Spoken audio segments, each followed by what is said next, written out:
Hello everyone! Guys, kamusta na kayong lahat? Guys, pasensya na kayo. Medyo matagal-tagal akong nawala sa circulation. Nawala daw sa circulation. Oh. Sometimes we choose to distance ourselves sa mundo or sa ibang tao para sa katahimikan natin. Sometimes, guys, mas pinipili natin ang tahimik na buhay sa kahit ano paman.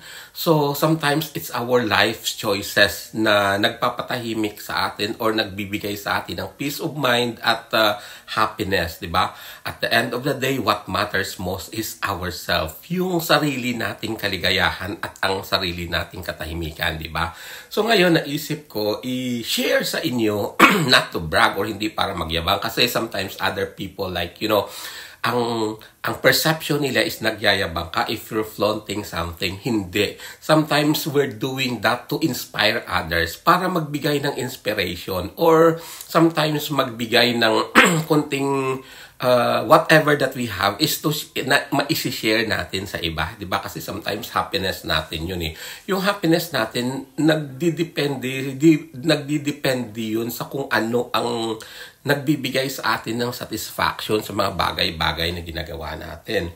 Alam nyo guys, if you've been following me sa social media accounts ko before, mapapansin nyo siguro na mahilig ako na mag-collect ng mga kung ano-ano. So ngayon, ang isi-share ko sa inyo is ang mga collections ko ng mga cups ko. Well, mas marami pa noon. Nagkataon lang na sometimes pinamimigay ko, sometimes nahihingi, dinadala ko pa uwi sa Pilipinas. Nung last na umuwi ako, marami akong dinala. Yung iba na ipamigay ko, yung iba naman kinip ko. Para pag umuwi ako dyan, hindi na ako magdadala pa. So, mahilig ako talaga sa mga Jordan apparels, guys. So, yun, ito yung mga cup collections ko muna ng mga Jordan. Yun yung isi-share ko sa inyo. Ito na yung suot ko. Diba guys, ito oh. Yung kulay na ganito, I really love this color. Yung kulay blue na ganito. Diba? Ang ganda niya. So, ito. Isa ito. Okay, this is the first. Next, guys, ito. Diba? Nabili ko ito sa Calgary pa. Tapos, personalized pa ito dahil pinalagyan ko dito ng jersey number ni Jordan, ni Michael Jordan.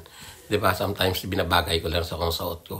Guys, hindi talaga ako mahilig sa cups before. Pero dahil nagsimula na ako mag-collect, so tinuloy-tuloy ko na ito. Diba? Ang ganda niya. Diba? Bread. Kasi favorite color ko yan sa mga sneakers. Ito rin guys. Oh. Diba? Ang ganda niya. See? Diba? Talaga naka-embroidered talaga siya. Di ba? Mahilig talaga ako. Well, I know hindi bagay sa akin yung nakakap. Pero mahilig lang ako mag-collecta, guys. Sometimes, if like, you know, your bad hair days, mag-cap ka na lang, di ba? Yan, may black yan eh. Black and white, which is this one, guys. Di ba? Ito naman siya. Di ba? Ang ganda rin. So, kung mahilig ako sa black, kasi medyo may pagkamataba ako. So, sabi nila, pag naka-black ka, mas pumapayat ka tingnan. So, ito naman, may all white ako with a black Jordan logo. Di ba? See, guys? I love this too. So, syempre, meron ako kaninang black and red logo. All black siya. Tapos, ito naman, black. Ito dito niya. Tapos, red yung pinakakatawan niya with the black Jordan logo. See? Maganda rin siyang combination. Tapos, meron rin akong all red naman with the black Jordan logo. Diba? Kung kanina all black, ito naman all red with black. Diba? I love that too. Siyempre, meron rin tayong yellow and black. Diba? Tapos, meron rin akong ganito. Ito gusto ko talaga yung design na ito, guys. So, gusto ko talaga itong Jordan design na ganito. Kasi meron pa siyang tag, hindi ko pa siya nagagamit. I just bought this sa may JD yata na store. Diba? Gusto ko tong design na ito. Napaka-classic niya.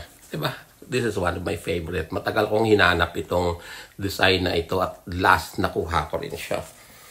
And also ito guys. White and black. Black and white siya guys. Kakaiba yung kanyang logo kasi platinum siya. Diba? Ang ganda niya. Sa Las Vegas pa ito guys galing. Diba? Binili mismo ng asawa ko nang pumunta siya doon at pinang pasalubong niya sa akin. Dalawa ito. Meron rin itong ganitong kulay. Bread. Diba guys? Bread siya which is like black and red with the platinum logo din. Diba? Ang ganda. Hindi ko tinatanggal yung mga logo niya, yung mga original stickers niya. Kahit na ginagamit ko na. Meron rin akong Paris collection, guys. Diba? Yung Paris collection ni MJ. Diba? Meron rin ako. Sa video ko na nag-viral na umabot ng more than 4 million views, about 4.3 million views, ito yung cap na gamit ko. Napakasimple niya, pero lucky charm kasi dito ako nag-viral nung isuot ko yung ganito. Meron rin itong all red. Meron rin itong all red and black logo. Diba? Pero hindi siya hard. Hindi siya hard, soft siya. Kaya hindi ko siya masyadong favorite. Mahilig ako sa hardcover kasi na ganito. Oh. Mga hard na ganito. So, another blue, di ba? I love blue talaga, guys. This is navy. Di ba? Medyo darker siya compare sa ito na klase ng pagka-blue. Di ba? One of my favorite too. Meron din akong ganito, guys. Oh. This is parang may pagka-purple na may pagka-bluish siya. Di ba? Nabili ko lang ito sale pero one of my favorite also kasi parang napakaganda ng design niya, ng color combination niya. Di ba? I love this. Diba? Gusto ko ito pangharabas, pinapangharabas ko minsan if I go for a walk, diba? Parang ito yung ginagamit ko siya most of the time. Ito rin, guys, this is customized kasi yun nga, pinalagyan ko rin ito ng number ng jersey ni Jordan. Diba? Kakaiba siya. Diba? I love this color also.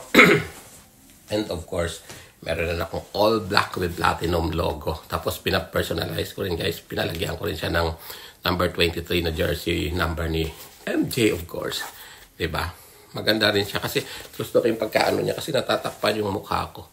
Pag ganito kasi parang may pagka-curvy ng kanyang sun visor dito. Diba? Diba? Sometimes, yung mga hindi mo nakuligan nung una, hindi ko pa rin talaga hindi ako cap lovers, hindi ako talaga yung gustong-gusto ko siya. It's just that nagsimula akong mag-collect. So, tinuloy-tuloy ko na. And meron na akong bull cap na Chicago Bull na logo, di ba? Marami ako ng ganitong dati, guys, pero pinamigay ko na. Siguro like more than mga 30 caps na yun na pinamigay ko simula nung nag-start ako mag-collect. The reason sometimes na nagko-collect ako, gusto ko dumami lang siya ng dumami, pero sometimes may mga hindi ka mahindian. So, or like mga people na pinagkakautangan mo ng loob and I want to please them. Kaya minsan inaano ko talaga na I can give something for them. Kaya ito, yan. May mga ganito ako, yung mga 950 brand. May mga brand kasi ng mga 950, yun yung binibigay ko sa kanila. Which is sometimes mas mahal pa dito. Pero I love all of this. Kaya ito na lang natira ko sa mga 950 collections ko, guys. Meron pa ako mga plain na ganito, oh. Mga plain lang. Pero hindi ko gaano, buy one take one, dalawa, oh. Nakaano pa siya. Baka pamimigay ko na. Meron din black na ganyan, which is plain lang. So, yun, guys. Yung iba, hindi ko alam pa kung saan ko na-imbak. Meron pa nga akong mga sun visor lang at meron akong mga, ano ba tawag dito, talk na parang Jordan lang. So far, wala talaga akong pinaka-favorite. Pero so far, a favorite color ko talaga sa mga caps is black and red. Diba? Pangalawa, blue. Pero yung mga black and red na ganito, these are my favorite.